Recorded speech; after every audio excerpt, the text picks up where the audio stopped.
Our spotlight speaker today will be Irina Norton, founder and chairwoman from the AIT in the UK, the Association for Interpreters and Translators.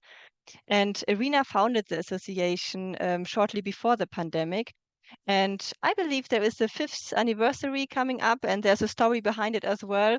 But the actual topic today is that Irina was training and actually completing a marathon. Wow, it's like, and this has to do with interpreters. It was for interpreters. She will tell us all about it. Of course, she's an interpreter herself as well, based in the UK for English and Russian. And yeah, maybe I can hand over right away to you, Irina. Thank you so much, Sarah, for your kind introduction. And thank you, all of you, for jumping on the call today and sharing that experience with me and Sarah. And Sarah did mention that, she was spreading that positivity during COVID, and I got absolutely attracted to that positivity and enthusiasm. I was watching this lady, whether she was in the park, whether she was in her apartment, constantly absolutely mesmerized this amazing lady, Sarah, who obviously your host and my host. So I'm really privileged to share a few minutes with you today. And thank you again for being at this space with me and Sarah. So I'm just about to start the sharing my presentation so that you'll get an understanding what I'm here to talk about. If I just start the slideshow, there you go. So the topic of today was obviously to talk about marathon, but before we get to that, I just wanted to explain to you what it was for. So professional supervision for interpreters and translators. So the very first question would be, what is it and what it is not? So I don't know how much this group is aware of professional supervision. So I'm just going to cover a few bits and pieces, and hopefully we'll have a fantastic discussion after.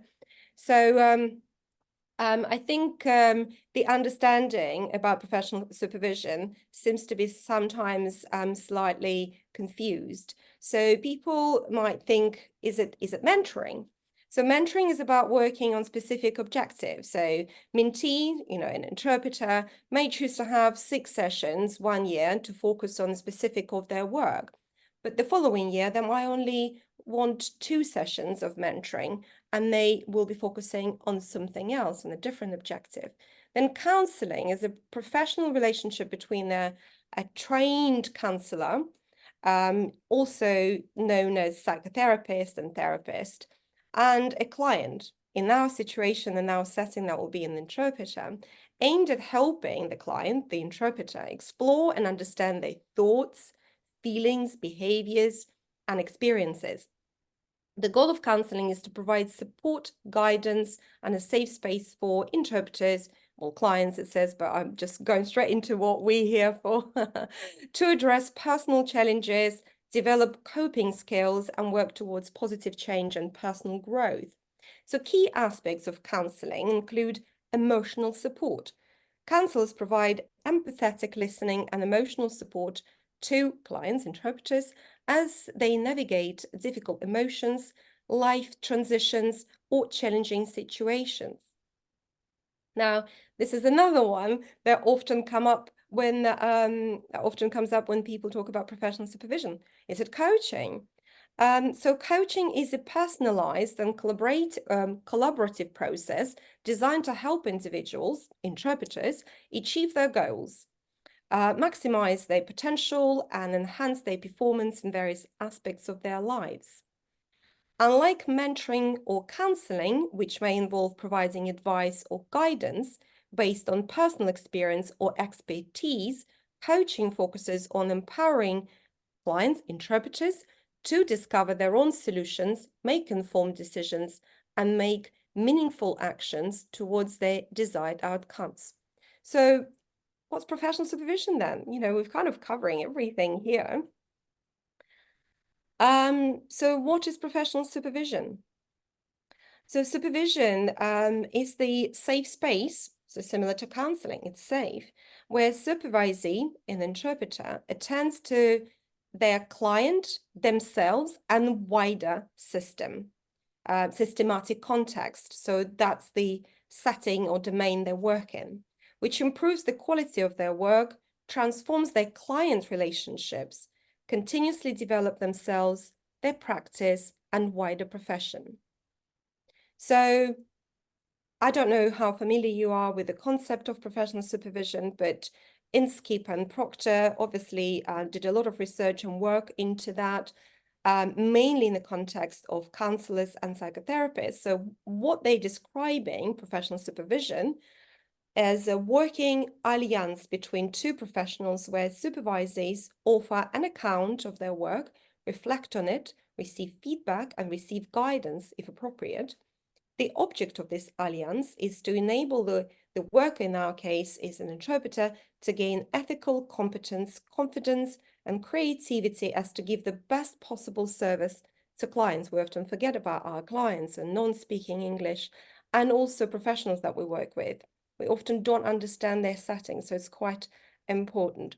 So how is that achieved? So professional supervision addresses three main domains. Restorative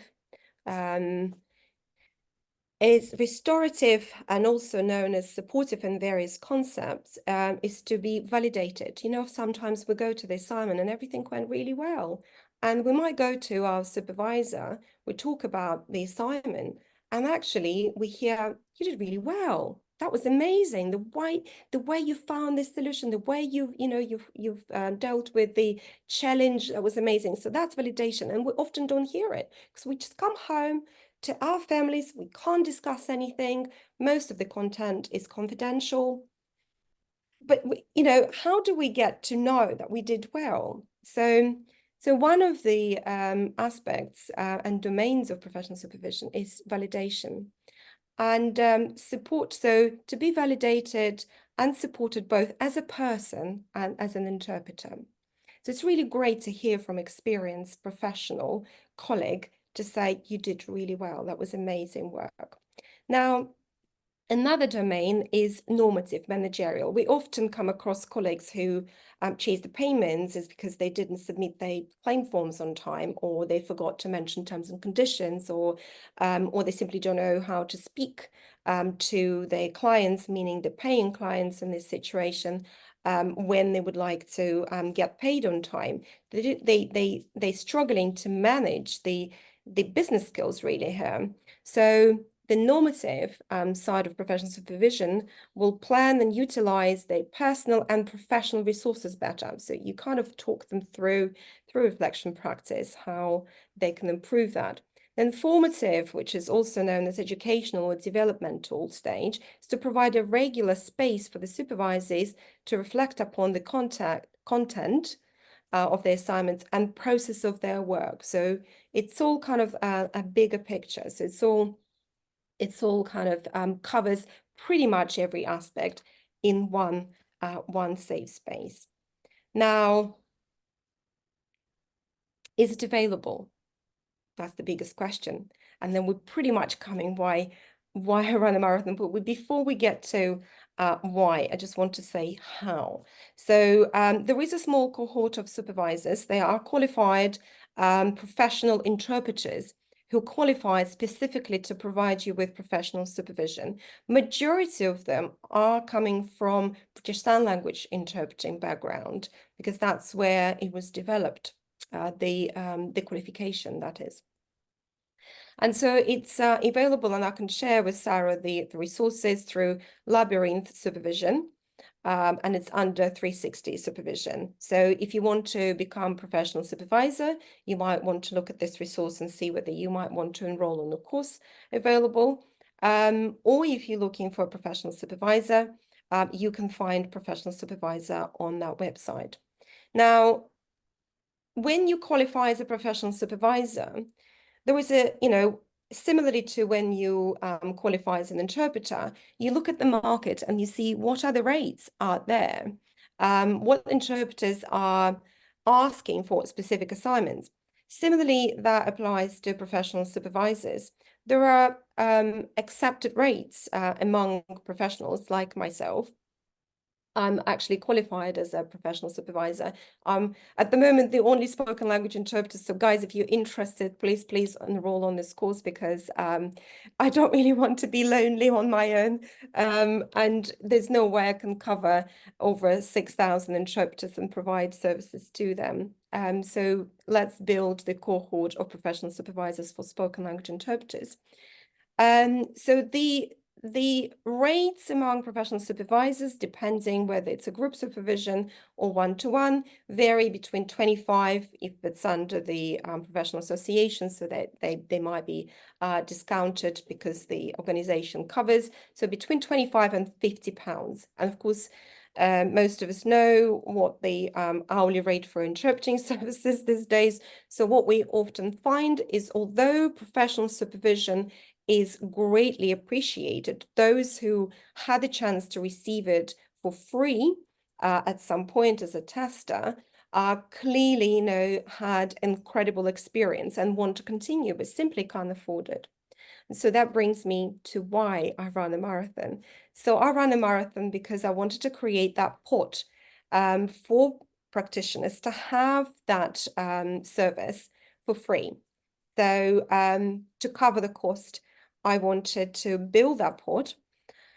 And so I decided to run a marathon. And so rather than dragging on about me and, how unfit I am, obviously there's always the time many years ago when we were younger and fitter. And so that was the case with me. I was a bit younger, a bit fitter.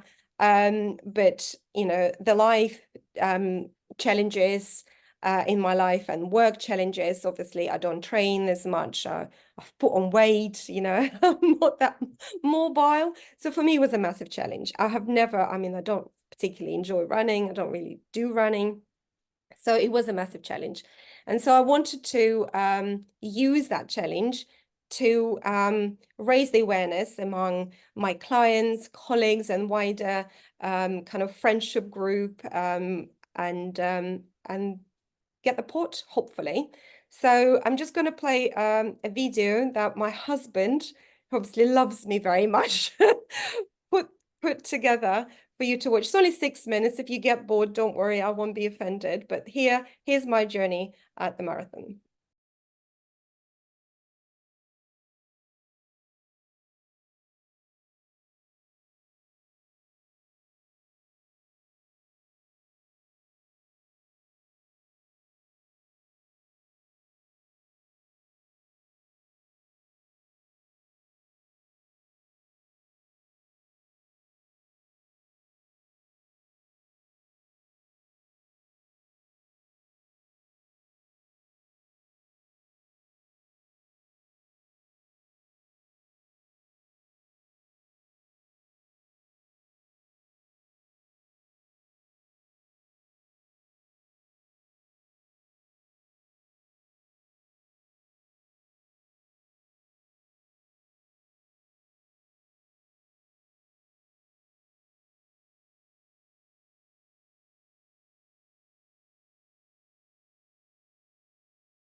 So there it is.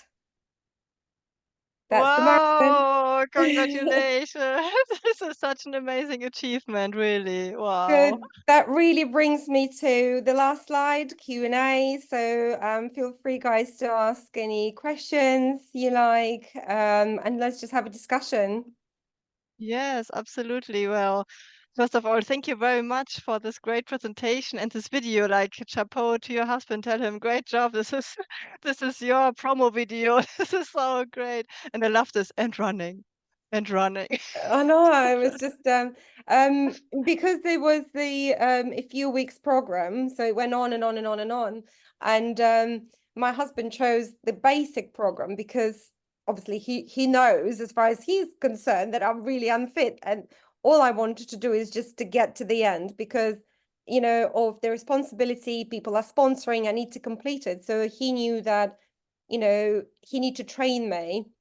To be honest, I thought I'll just win it. I mean, how hard can it be? Just keep running. He said, no, people die doing it. You've got to train. So he picked up the basic program just to get me through it. So there wasn't achieve a fantastic time, you know, run it in 3.5 or 2.5 hours, nothing like that. My kind of aim was to do it in 5.5, and I'd be quite happy. So doing it under 5 hours was a great achievement.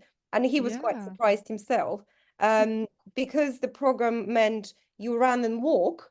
And that's why he was quite surprised because I never stopped. I never stopped running. I never walked. I always run through training, through marathon. There was never walking involved at any stage. And that's why, you know, he was quite impressed. Yeah, that is a big achievement to not stop and walk. Absolutely. Wow.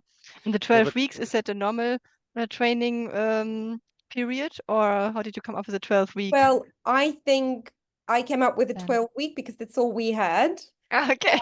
Because you know, I tried to change, you know, when my the young man running next to me, it's my son.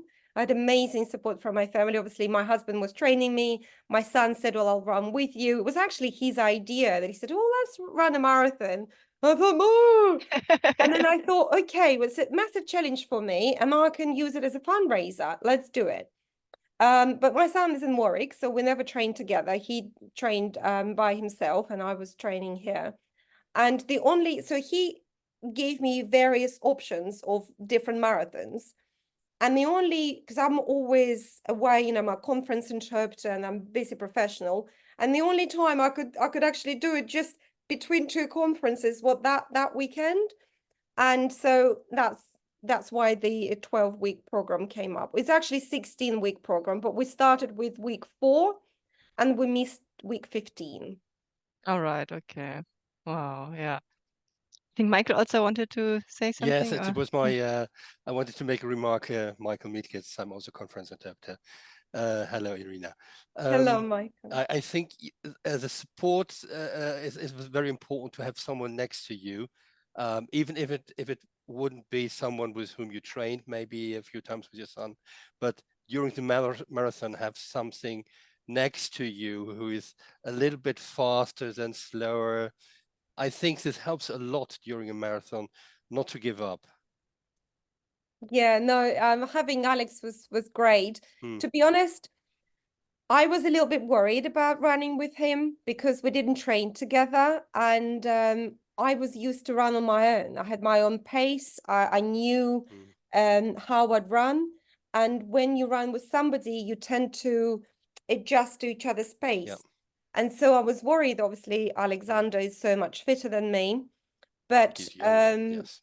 he once tried to run a marathon and he failed. oh, So he wanted to do it with me the way I do it because he believed in mummy. That Okay. mommy will do it and I Yes. will complete the marathon. So I said to him, listen, if you want to do a good time, you know, you just go ahead and run. Don't try to adjust to my speed. But he found my speed was quite okay because he does a lot of sport and he's got a lot of injuries. Mhm. So I had the pace which wasn't slow for him, but it wasn't too fast, so he doesn't get injured. So Mhm. it was good for him. So he actually adjusted to my pace and it pulled him through. So But it was great to have him around because he was chatting to me because it was easier for him than it was for me. No, it was nice. I think it's a it's also a nice event, mother son together, and Yes, daddy yes. also filming. I was wondering, most filming was done by bike, but maybe also by a drone. Yes, yeah, Yeah, I my thought husband so. is very you know, he likes all the boys' toys Yeah, me and too. he likes making videos. So it was something that he does anyway. You know, if we go away, you know, he likes doing the footage and put something together and then we'll sit as He a did family very, and very well. Compliment to your I'll husband. tell him. It's Absolutely, absolutely yeah. professional video he created. So absolutely. Yeah. Also um, the um, the the sequences. How long do I do something? The music. Sometimes you Transition. the transition and then sometimes he stopped going with you and you went away and the music uh, was fit with Crazy. this sequence. Absolutely Yeah, yeah. marvelously Yeah. made. Yeah, And I he want to And make likes also, another yeah, remark let's say for every interpreter, what we don't learn when we study interpreting is how do you treat your body, let's say our voice, our lungs.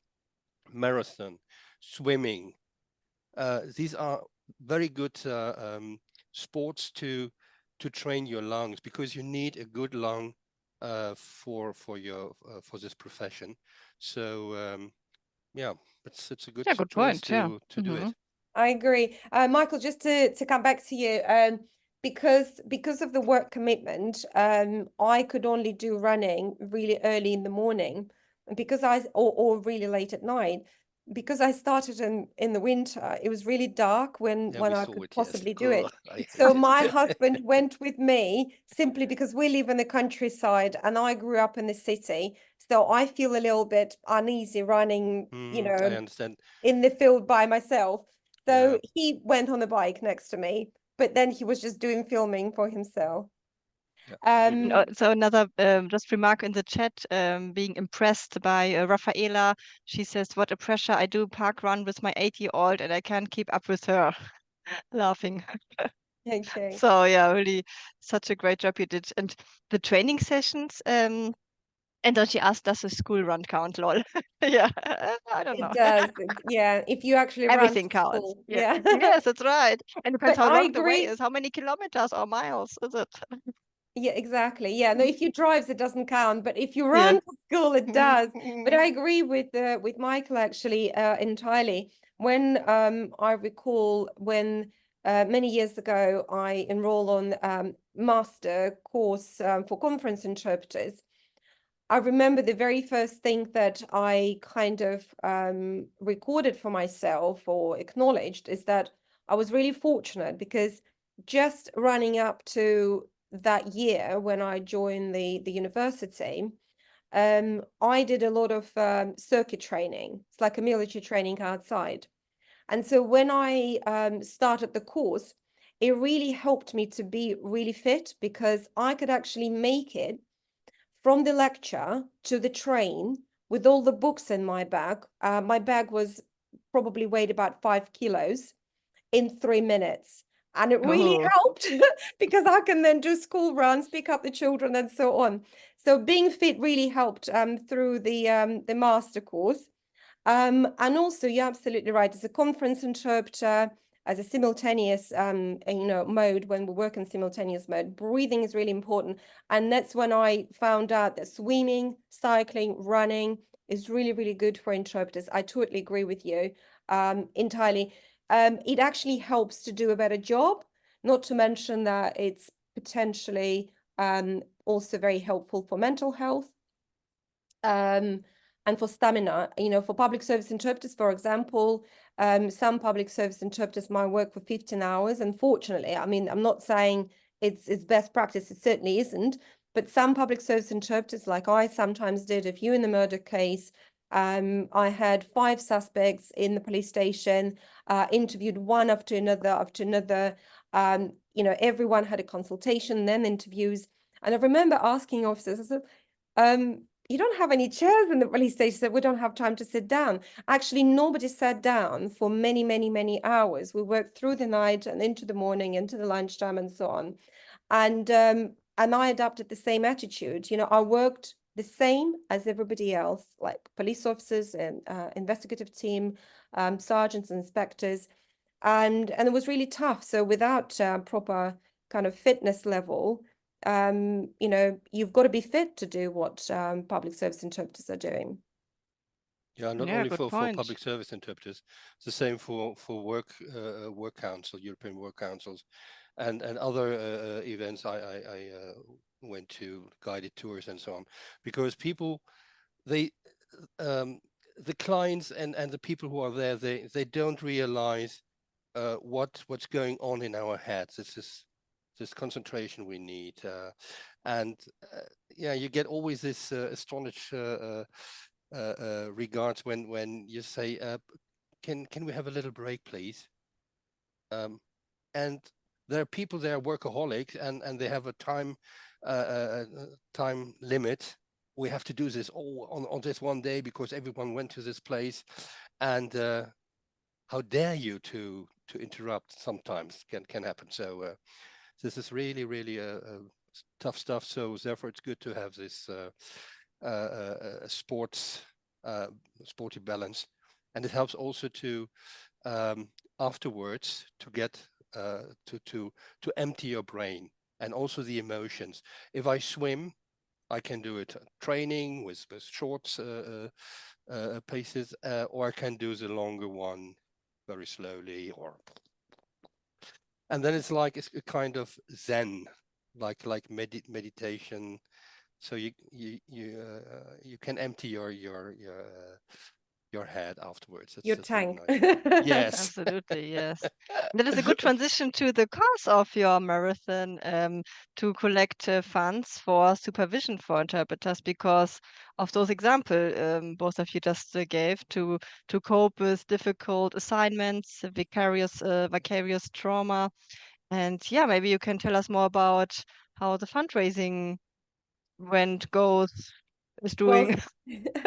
thank you. Well, so far I've raised 1,200, just under 1,200.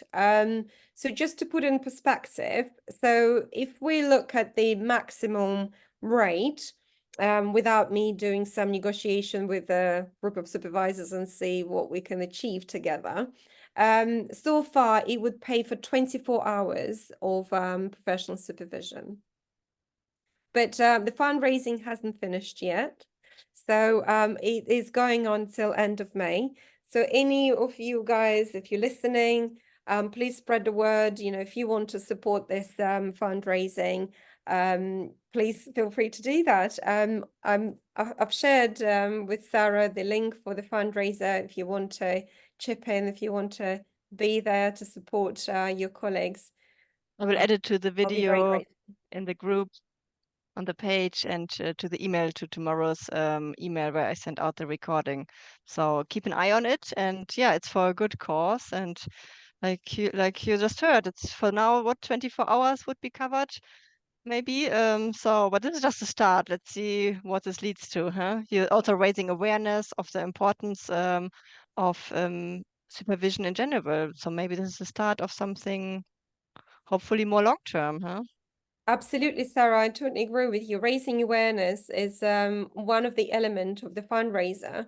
Obviously, when you run a marathon, everybody fundraising for charities, and those well-known charities, you know, if you run for a famous or well-known charity for, you know, well-known research, it kind of makes it easier to fundraise because people can either relate, you know, if there is certain disease or if there's certain research, you know, there's somebody in the family might have had that and you can relate and you want to support that. Now, people hear about interpreters, they go, Yeah.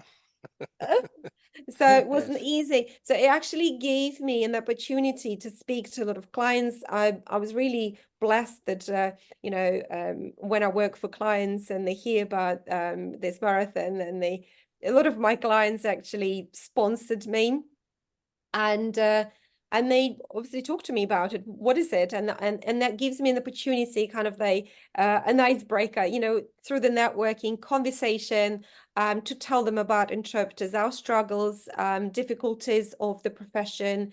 The fact that in the UK, I know, guys, you all come from different countries, but I'm based in the UK. In the UK, interpreting is not protected by title profession, which means the rates can go as low as minimum wage.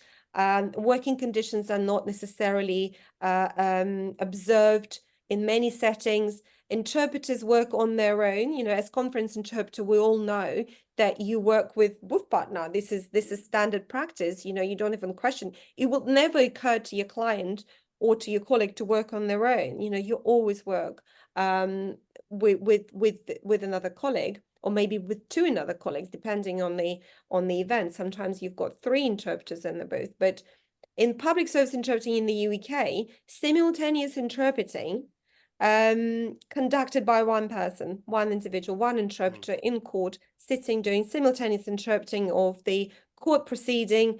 They're doing chuchotage, which is whispering interpreting, which is much more challenging on your cords. You can lose your voice. It's not a very healthy way of interpreting, and yet they're doing it completely on their own. British Sign Language interpreters in the UK managed to get better conditions for themselves because they always work in simultaneous interpreting. They always sign simultaneously. We have 2 modes, consecutive and simultaneous.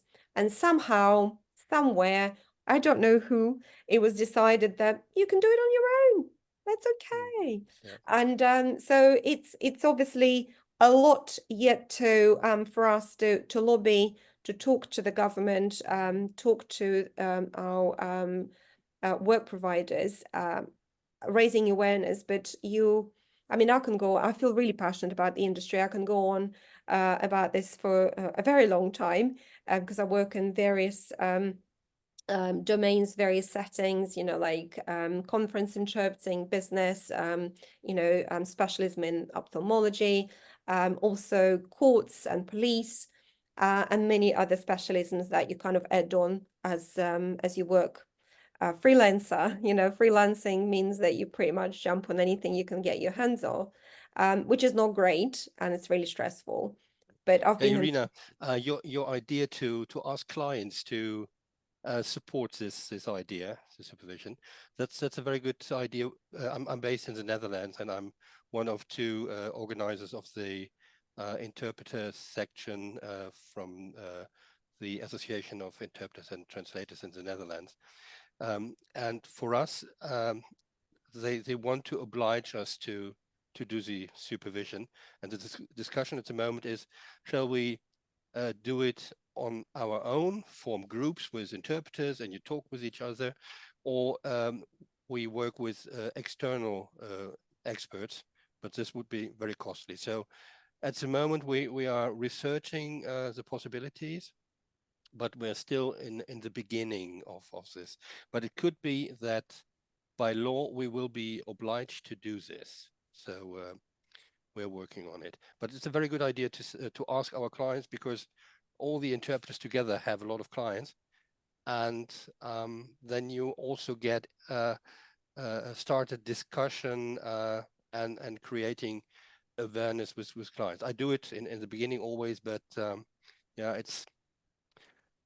don't really reach your client. It's more they need you, and how you do it, it's your thing. And the only thing I can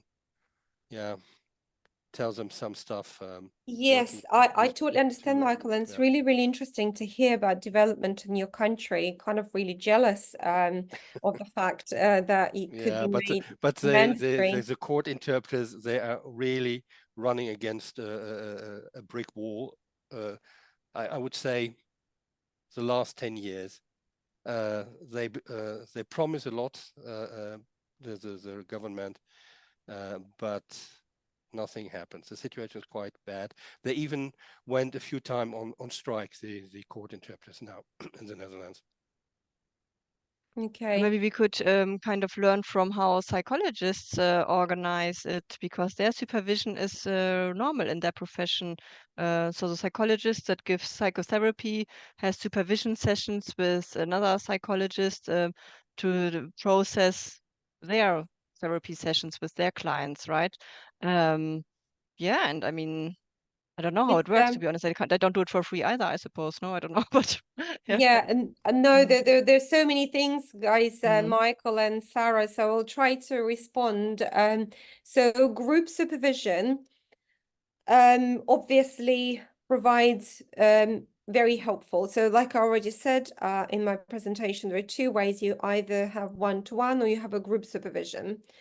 In my experience, because supervision is fairly new profession in the UK, going back to Sarah, it's well established within psychotherapists and therapists, the way they do that, because you work with client with emotional content and feelings, and then you go to your supervisor, and your supervisor go to their supervisor, and so on. And that cycle kind of allows you to break down that trauma, basically. So it gets diluted eventually. And that's how that cycle of supervision works in therapy. And you're right, Sarah, it's well developed there.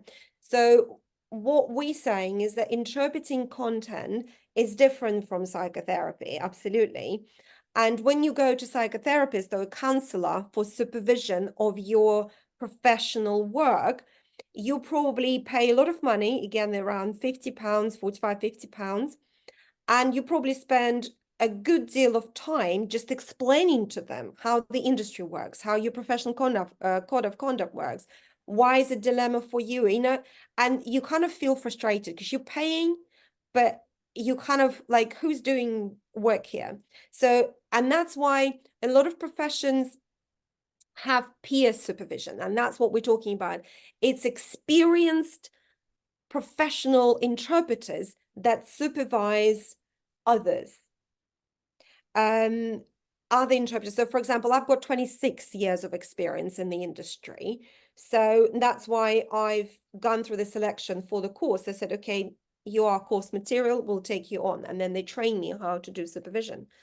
But if I come to the supervision course, says I've only got a couple of years of experience in the industry, they say, I'm really sorry, but you kind of like get a bit mature before you can supervise others, because your experience comes from the work that you've done, so you understand everything. So some supervisors actually don't feel comfortable running groups. Some supervisors say, okay, I will run the group, but I'm not going to go beyond 4. So there are a lot of difficulties here because not all supervisors are qualified or experienced enough to run the group. It's not easy. The group dynamics, there's lots of things going on there. Now, funds, Michael, you said, where do we get the funds? Who's going to pay? In the UK, for example, the idea was, why don't agencies pay? Because they've got a list of interpreters, and why can't they pay? The problem with the UK law is that we've got IR35. And so that basically, it's the legality or the difference in law when it comes to worker status or employee. If you provide supervision to interpreters, then does that mean that your employees or, and a lot of agencies just too afraid of any being taken to court, basically. And actually, we already got a precedent now in the UK. There is a law firm that looking into potential agency that perhaps using interpreters as workers, and what's the worker status. And if you've got worker status, then perhaps you're going to get paid your annual leave and so on. So there are a lot of complications why the funds don't come from agencies. They're too afraid to do that. They probably could, but they won't until they understand that they're not going to be any challenges for them when it comes to law. Now, I think you, Sarah, also mentioned Sarah, what were you saying? You said something about. I think you already answered about psychotherapists, that they Yes, have supervision. psychotherapists have that cycle. That's right. Mhm. And this is why we want to focus on peer supervision, meaning interpreters have to be qualified to do that, because we often find our experience with psychotherapists less beneficial. They don't seem to understand how it works. It's okay if you go to a therapist with your emotional things. But when it comes to, like I said, professional supervision covers several domains. So when it comes to, say, admin stuff or managerial things, like professional code of conduct, ethical issues, they won't know. They will attend your feelings, but they will not attend your industry inside and outs. And did you mention a course? Can you dive deeper on this? So about this professional interpreter supervision? The course, yeah. Yeah. Of course, Sarah, I will send you the link, which, you know, if any of the guys are interested. In the UK, there were, I would say, two key opinion leaders who looked into professional supervisions for interpreters. We're talking about interpreting industry, and that's Ali Hetherington, who is British Sign Language interpreter, and Dr. Beverly Costa, who is psychotherapist. So obviously, Beverly got, you know, behind her experience of psychotherapists, and like Sarah said, that circle of supervision, which is absolutely standard and normal over there. She's very experienced. So Dr. Beverly Costa came to it from like a experiential kind of side of things, and I was really fortunate to get on the very first one when she set up. She had a bit of funds, and so we were a group of several interpreters who were facilitated by Dr. Beverly Costa. So she literally was our supervisor. So we would come to the session and we'll just use like group supervision. That's what she was doing. But she also, during this time, would cover some theory behind professional supervision. So that cohort stayed with Dr. Beverly Costa for years and years and years and years. And eventually those who were supervisees, they now became experienced supervisees. And now they also had experience by modeling Dr. Beverly Costa of being a supervisor, you know, supervising others. So that's one kind of approach. That what Ellie Hetherington had done, she also worked with psychotherapists, and she's also got a degree in therapy, so, and counseling. And so what she'd done, she's written the course, which is at level 7, so master degree in professional supervision. So that was delivered in the more academic way. So, you know, the course was over a year. You attend the sessions, the lectures, theory, practice, also a lot of experiential learning as well there. And so then you get qualification, you get a diploma that you're a professional supervisor. So in the UK, we have these two approaches, but both seem to developing this cohort of supervisors, but approaching it differently. I see. Very interesting. Yeah, thank you so much for sharing. Maybe Dominique, where are you based? And Mohammed Ibrahim, do you want to, if you also ask questions, just unmute, of course, if you like. Where are you based?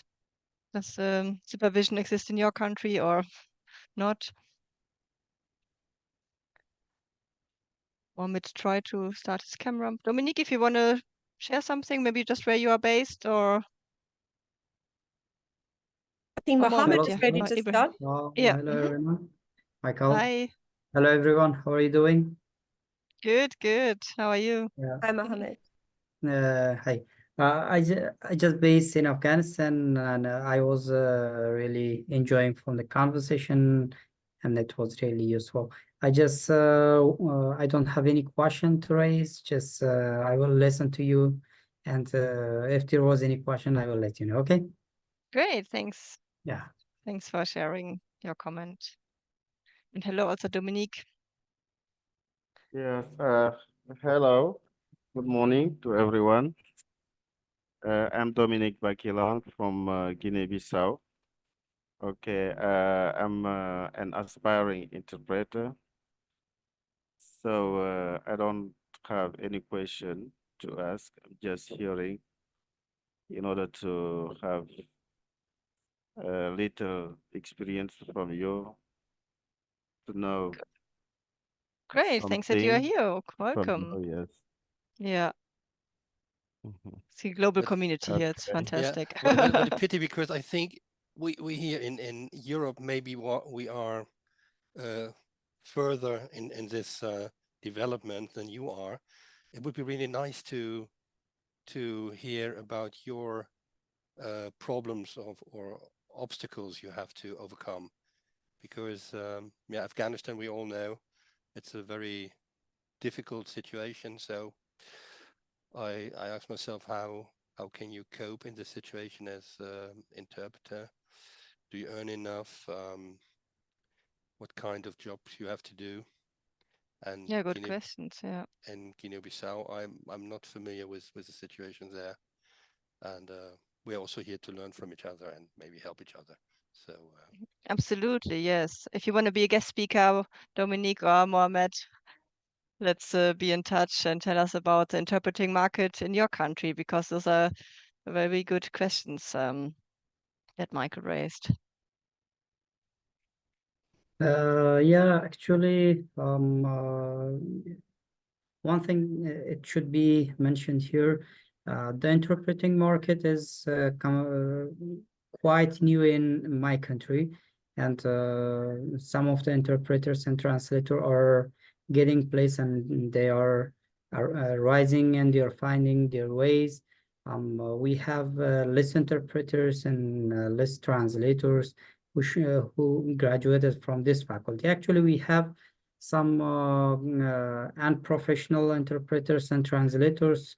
They were working just they know the source language and the target language. They are doing the interpretation and translation and professionally, unfortunately. But there are some professional interpreters, like I have graduated from this faculty. I have gotten my master's degree from interpreting from the Linguistics University of Nizhny Novgorod, which is located in Russia. And recently I'm trying to get my PhD. Fortunately, I have gotten way to continue my PhD in Russia, in Kazan University. But we are mostly doing remote works, especially interpreters who are working internally are few, and we have good opportunities, a large amount of opportunities to work as a remote. And I have been doing multilingual interpretation. I mean, I'm native in Uzbek, Turkmen, Farsi, Dari. They are the language which is spoken in Afghanistan, and I'm doing interpretation from these languages to Russian, English. These are the language peers which I am working on. Thank you for sharing, and congratulations. Thank you. Great. Sorry, maybe actually Ibrahim, do you Okay. speak Turkmen, did you say? Yes, Okay. I speak Turkmen language. It is Southern Turkmen, which is spoken in Afghanistan. Okay, thank you. Interesting. But it's not the same language that's spoken in Turkmenistan. Actually, they are from the same family, but there are small differences. It is possible to understand their speech. So when they speak, I normally understand them, and they understand me as well. It is like how to say, British, American, some kinds Okay, differences. interesting. Thank you. Yeah, very much so. Yes, absolutely.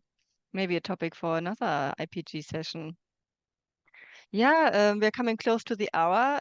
Maybe last questions, comments for Irina. I've shared the donation link in the chat as well.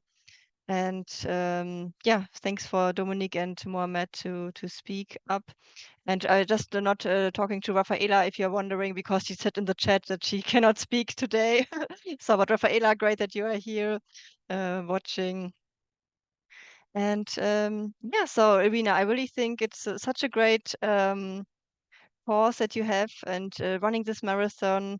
Last question, actually, how long were your training sessions? Like, how long did you run for in the 12-week training program? Did you increase your duration of runs, or Yes, every how did it session work? would be different.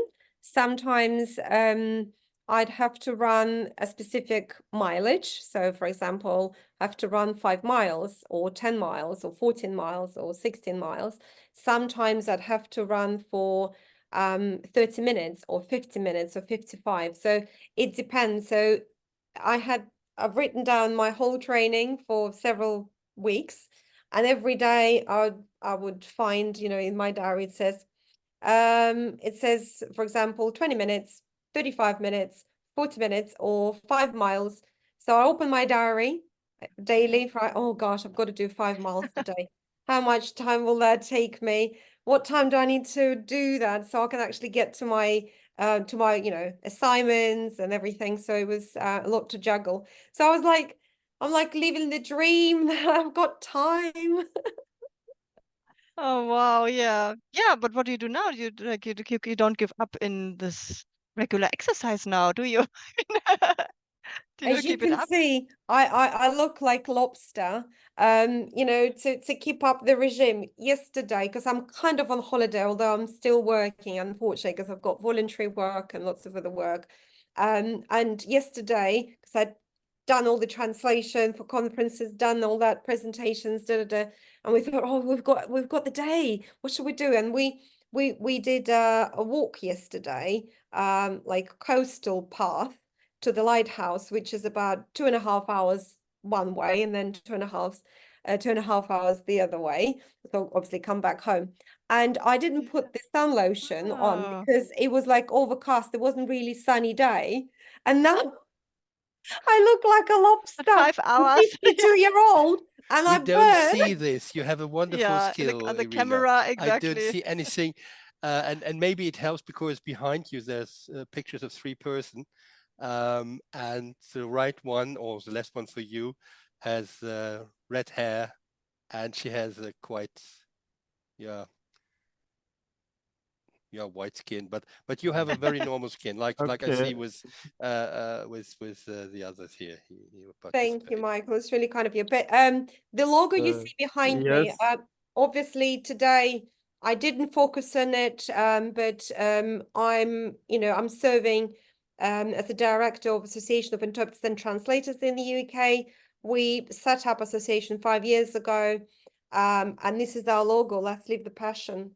So yeah, I normally use that background. Right. I think Dominique also wanted to say something, or did you speak to somebody else? Dominique, or Yes. I wanted to mention that in my country there is no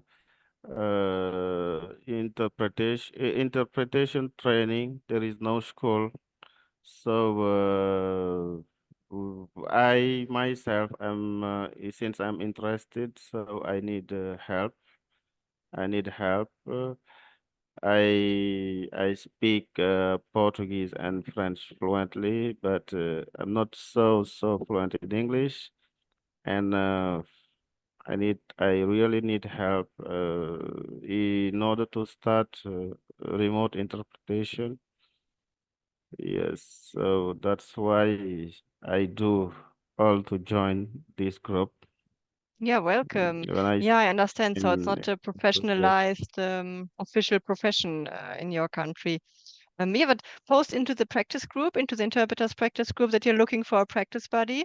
This is what the group is also for, and this is the first start to get active, find somebody that you can talk to and to get insights from. So what was it, French and Portuguese? Yeah, maybe write a post into the group that you're looking for a practice buddy. It's an easier step into the field, I would say. And this is what the practice group is also for. So at the moment, we have weekly sessions every Wednesday, topic related or spotlight speaker related. In the future, maybe we will also pick up practice sessions again, but you can, of course, find a practice buddy in the interpreters practice group. Feel free to post and ask for somebody with your language combinations. This is what it's there for. it's yeah, I just find these topic related sessions super helpful, and we want to improve our interpreting skills as well as our entrepreneurial skills and business skills, and this is what it's about. And improve our mindsets. This is usually what is hindering us the most, how we think about things.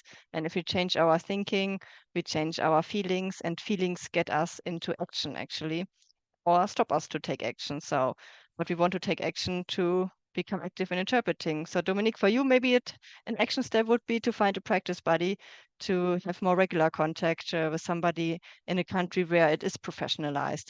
But it's also super interesting to hear from you, maybe in the future, how you then learned about interpreting and want to work in it and how it works.